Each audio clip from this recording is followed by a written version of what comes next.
Қабірге барып келген дүние қоңыз әйел. Бисмиллахир-рахманир-рахим. Алланың атымен бастаймыз. Бір ерлі зайыптылар болыпты.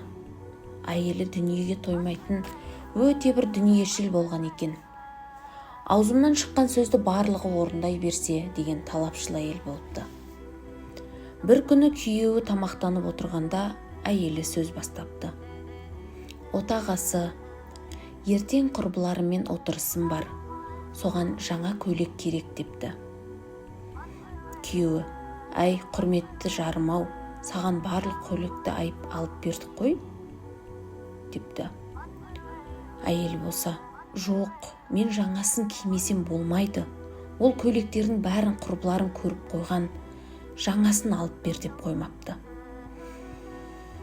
Күйеуі болса, жаным-ау, менің басымда қарыздың көп екенін білесің ғой, солардан құтылайық та десе, жоқ, алып бересіз, алып бермесеңіз қызметіңді жасамаймын дегендей мінез көрсеткен екен. Содан күйеуі ренжіген күйде намазын оқып ұйқыға кеткен. Әйелдің астма деген ауруы болған. Түннің бір уағында астмасы ұстап, дәрісін іздеп тұрса,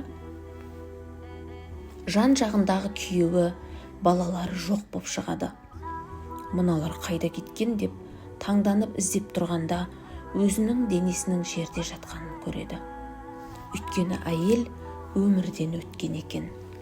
Жанында жатқан жары пайда болып, оны оятпақ боп, ары-бері тартқылап тұрғыза алмай жатады. Бірде дәрігер келіп, әйеліңіз біраз уақыт бұрын қайтыс болған екен, иманды болсын деп кетеді. Көпшілік жаназаға жиналып, жаназа оқыр кезде көрші әйелдер, мына әйел кетіп дұрыс бопты, күйеуіне тыныштық бермеуші деп сыбырласып жатады. Имам тұрып күйеуіне, әйеліңізге разысыз ба десе, күйеуі бір күрсініп амалсыздан разымын деген екен. Әйел қабірге жақындай бергенде анасының даусын естиді. Анасы, ей, сен қыз неге келе жатсың? Күйеуіңнің көңіліне қаяу салған, күйеуіңді разы қылмаған әйел неге келе жатсың? Мына шыңғырған дауысты естіп жатсың ба? Сенің келгеніңді ешкім қалап тұрған жоқ дейді.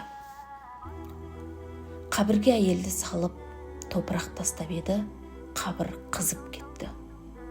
Толық жауып еді, қабір қызып, қысыла бастаған сәтте әйел ұйқыдан оянып кетті. Сөйтсе жаңағының бәрі әйелдің түсі екен. Есін жиып, жан-жағына қараса, қасында баласы жатыр екен. Дәл сол уақытта таң намазы уақыт болғасын, күйеуіне су дайындап, өзі де намаз оқуға дайындалады. Күйеуі таңырқап, сен мұндай уақытта тұрмаушы едің, не болды десе, әйелі, отағасы, мен сізге қызмет қылам. Кешегі айтқан отырысқа бармаймын, керісінше сізге барып киім алайық деген екен. Әйел туралы уағыздар өте көп, ал мынау бір әйелдің басынан өткен оқиға деседі. Тым өктемсіген еркектен, тым тойымсыз әйелден Алла сақтасын деп тілейік.